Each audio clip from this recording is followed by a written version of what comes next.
भगवान बुद्ध से कहा। भगवान बुद्ध उसी समय अपने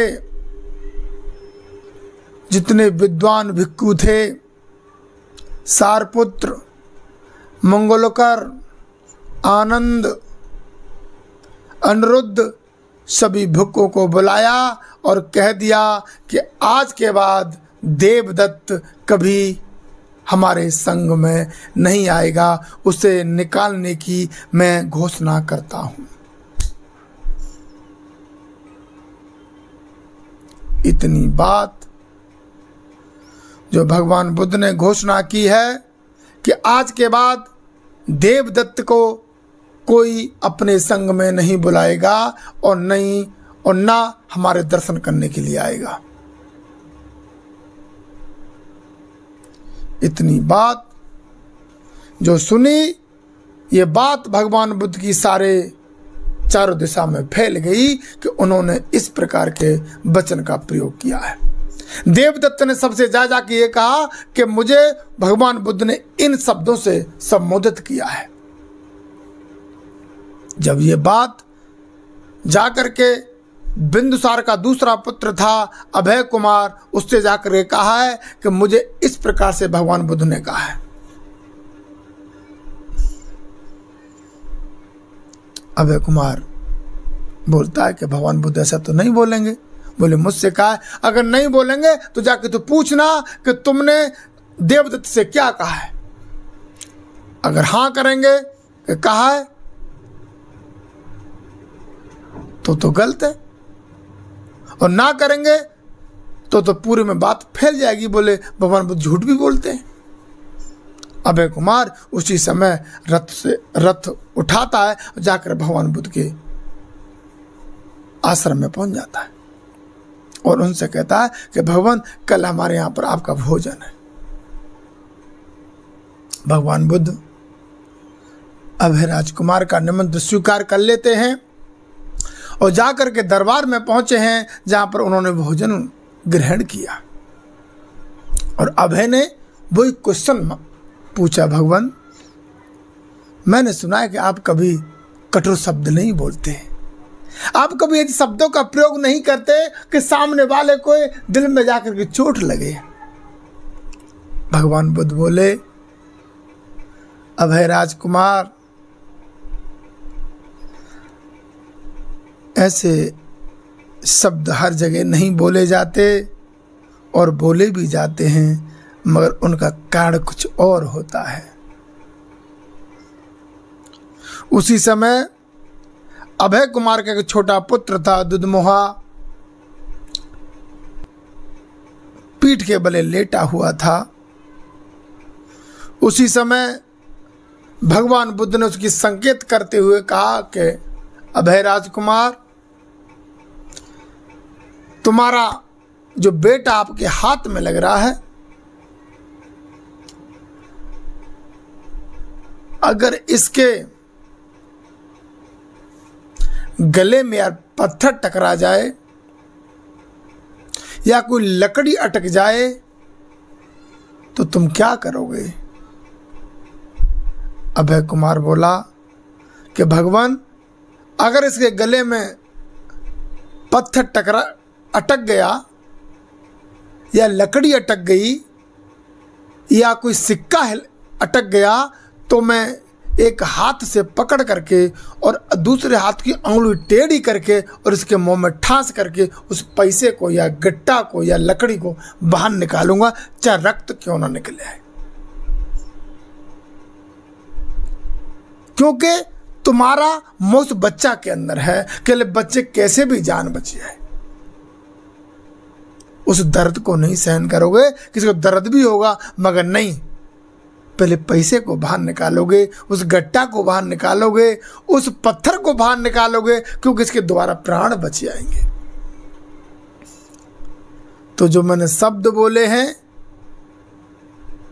वो मैंने इसलिए नहीं बोले कि उसे आघात करें, उसका जीवन बहुत है, अभी उस जीवन को अनमोल बनाए। कोई शब्द बोलते हैं तो इसलिए थोड़ी बोलते हैं कि उसको कठोर लगे। अगर रास्ते में तुम जा रहे हो और रास्ते में तुम जा रहे हो और जाने के बाद तुम्हारा पैर टकरा जाए, तो तुम जिसने पत्थर डाला उसको तो दोष दोगे कि रास्ते में पत्थर डाल दिया, मगर उसको दोष नहीं दोगे कि मैंने आंखों से देखा ही नहीं, मैंने अपनी नजरें ऊपर कर रखी थी। अगर मैं एक बार नीचे झुक करके देख लेता तो शायद मेरे में टकराता नहीं, मैं बच भी जाता। इसलिए भगवान बुद्ध ने कहा, अभय कुमार, अगर जब ठोकर लगती है तो वो अच्छे के लिए लगती है, बुरे के लिए नहीं। क्योंकि अगर तुम उस पत्थर को पहले ही देख लेते तो टकराते नहीं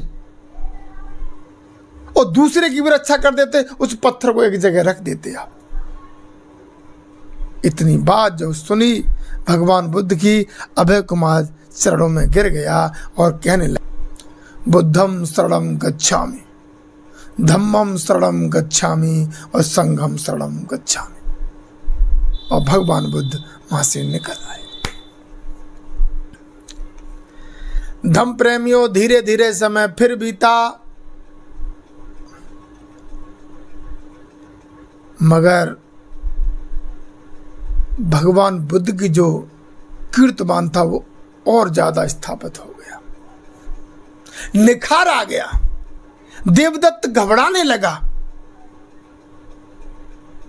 और इधर अभय कुम्र ने जाकर अपने भाई से, अजातशत्रु से कहा कि भाई, तुम जो देवदत्त के चक्कर में जो शास्त्र जो हमारे सम्यक संबुद्ध हैं उनको तुम बहुत परेशान कर रहे हो और तुम्हारा देवदत्त भी कर रहा है। मैं कि अब भी समय है, आप जाकर भगवान बुद्ध की शरण गह लो, नहीं तो आप बर्बाद हो जाएंगे। तुम्हारा चारों तरफ जो कीर्तमान था वो अस्त होता जा रहा है, अब तुम्हारी बुराई लोग वह कर रहे हैं। इतनी बात जो अजातशत्रु ने सुनी, जाकर के वो रथ में बैठा और रथ में बैठने के बाद भगवान बुद्ध के आश्रम में जाके पहुंचा और भगवान को नमन किया। उन्होंने आशीर्वाद दिया, बोले जा सद्बुद्धि हो। इतना कह करके अजातशत्रु अपने महल में आ गया और उसी समय देवदत्त अजातशत्रु मिलने की कोशिश करता है तो देवदत्त मना कर देता है कि मेरे दरवाजे में आने की तुम्हारी कोई जरूरत नहीं है।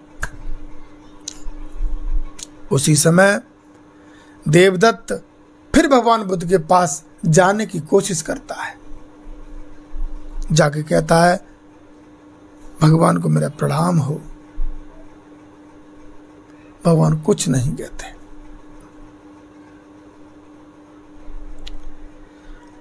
भगवान से कहता है कि भगवान, आप मेरी 5 बात मान लो।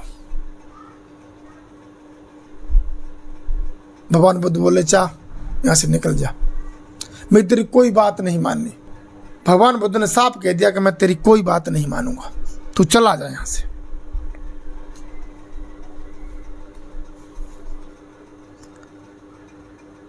जब वो अपने चेला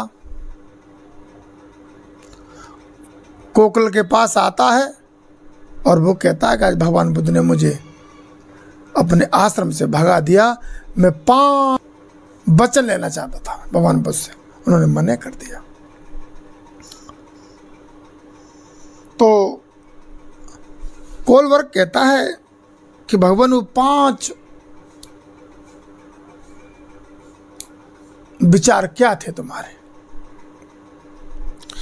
उन्होंने कहा कि पहला विचार था कि आजीवन जंगल में रहना चाहिए। पहला मेरा विचार था कि भगवान, भिक्खु संघ को हमेशा जंगल में रहना चाहिए। तो देवदत्त से कहता है कि गुरुजी, जंगल में क्यों रहना चाहिए? तब देवदत्त कहता है कि अगर ये जंगल में रहेगा तो ये गांव में भिक्षु संघ लेकर के नहीं आएगा, और भिक्षु संघ लेकर के नहीं आएगा तो इसका धम्म को सुनने वाला कोई नहीं होगा। क्योंकि जब ये चलता है तो इसके साथ भिक्षु संघ चलता है, और जब भिक्षु संघ चलता है तो सब लोग इसका आदर करते हैं, सम्मान करते हैं। और जब जंगल से आएगा ही नहीं तो कौन सम्मान करेगा? दूसरा सवाल, दूसरा कहा कि आजीवन पशुकुलत रहो। तो बोले इसका मतलब क्या है? पशुकुलत माने होता है कि ये चिथड़े पहन करके रहे, और जब जंगल में रहेगा तो चिथड़े पहनेगा, गांव में नहीं आएगा। और जब ये गांव में आता है तो इसे लोग वाल चीवर दान करते हैं और नए नए सिलवा सिलवा के इसको देते हैं, और ये मनमंद रहता है। बोले तीसरा, आजीवन पिंडपात पर निर्भर रहो। पिंडपात, पिंडपात मतलब यह होता है कि जंगल में रहो, वहां से जो तुम्हें दान कर दे कोई वहां पर तो खाओ, कैसे मिल गया तो खा लो, नहीं तो मत खाओ। चौथा, सभी भिक्षु आजीवन मूलक रहो। मूलक माने वृक्षों के नीचे वास करो। शीत ऋतु में वृक्षों के नीचे, बारिश ऋतु में वृक्षों के नीचे, और ग्रीष्म ऋतु में वृक्षों के नीचे। जब ठंड ज्यादा लगेगी बीमारी होगी, गर्मी ज्यादा लगेगी बीमारी होगी, तो जब बीमार पड़ेंगे तो जल्दी इनकी जनसंख्या कम हो जाएगी। चौथा ये हो गया। और पांचवा यह है कि आजीवन मृत्युस्य मांस का सेवन करना चाहिए। पांचवा प्रश्न यह था कि जीवन भर मांस पर निर्भर रहोगे। ये 5 क्वेश्चन विचार लेकर के मैं भगवान बुद्ध के पास गया था, उन्होंने मना कर दिया। बोले बहुत सुंदर विचार हैं, अगर इन पर आदमी आ जाए तो जीवन बड़ा निर्विघ्न होगा इनका। उसी समय जो नए नए भिक्षु हुए थे उनको साथ लेकर के देवदत्त और आज गयासील पर्वत पर पहुंचा है। जब गयासील पर्वत पर जाकर के पहुंचा है उसी समय सारपुत्र मंगल आ रहे थे। भगवान बुद्ध से कहा कि भगवान, मैंने देवदत्त को बहुत भिक्षु ले जाते हुए साथ देखा है। भगवान बुद्ध ने कहा, अरे सारपुत्र मंगल, उसने अभी नए नए भिक्षु हुए हैं, उनको साथ ले लिया है, उन्हें वो बहका देगा, जा करके उन्हें देश ना दो, उन्हें समझाओ और उन्हें वापस लेकर के आओ। उसी समय सारपुत्र और मंगल जाकर के गयासील पर्वत पर जाकर के पहुंचे हैं। देवदत्त बैठा हुआ है। देवदत्त ने आते हुए सारपुत्र मंगल को देखा, बोले आइए, आपका भी स्वागत है। उसी समय सारपुत्र ने वहां देशना दी है, मंगलों ने दी है। उसी समय उसको निंद्रा आ जाती है और वो सो जाता है, और सारे भिक्षु समझ जाते हैं और ले करके वो भगवान बुद्ध के पास आ जाते हैं। जब भगवान बुद्ध के पास आ जाते हैं, जो कोकलिक एकदम अकेला रह जाता है, तो वो देवदत्त से कहता है कि उठो, अब तुम्हारा यहाँ पर कुछ नहीं है। जब उठता नहीं है तो वो छाती में लात मारता है, तो उसी देवदत्त को खून की पलटी हो जाती है। तब अंत समय में कहना चाहता है कि मैं भगवान बुद्ध के दर्शन करना चाहता हूँ। भगवान बुद्ध ने मना कर रखा था। जब ये बात भगवान बुद्ध के पास पहुंचती है कि अंतिम क्षणों में तुम्हारे दर्शन करने चाहता है, तो भगवान बुद्ध कहते हैं वो दर्शन नहीं कर पाएगा मेरा, क्योंकि यहां से कम वो 50 कोस की दूरी पर रह रहा है, वो मेरे पास नहीं आ पाएगा। उसी समय देवदत्त अपने भिक्षुओं से कहता है कि भिक्षुओं, मुझे लेकर भगवान बुद्ध के पास लेकर के चलो। चारपाई पर रख करके देवदत्त को लेके चलते हैं, मगर रास्ते में 2 दिन चलते चलते हो गए, मगर भगवान बुद्ध के पास नहीं आ पाए। फिर भगवान बुद्ध से कहा कि भगवान वो आ चुके हैं, यहाँ से 6 किलोमीटर की दूरी पर है। बोले वो दहलीज तक नहीं आ पाएगा और उसकी मृत्यु हो जाएगी। उसी समय देवदत्त कहता है कि मुझे चारपाई से नीचे उतारो। जब देवदत्त को चारपाई से नीचे उतारा जाता है तो वो पहला कदम जमीन पर रखता है तो वो आधा धंस जाता है। जब धंस जाता है, जब पेट तक जाता है, फिर धंस जाता है, धीरे धीरे करके वो पूरा छाती तक समा जाता है और देवदत्त भगवान बुद्ध के दर्शन नहीं कर पाता और वहीं पर अपने प्राण गंवा देता है। और भगवान बुद्ध को जब पता चलता है कि देवदत्त अब दुनिया में नहीं रहा, भगवान बुद्ध कहते हैं कि उसने जाने कितने लोगों का घर बिगाड़ा, कितने लोगों को मृत्यु के घाट उतारा, कितने लोगों का उसने जीना दुश्वार कर दिया। आज उसे कैसी मृत्यु हुई है जो किसी की ना हो।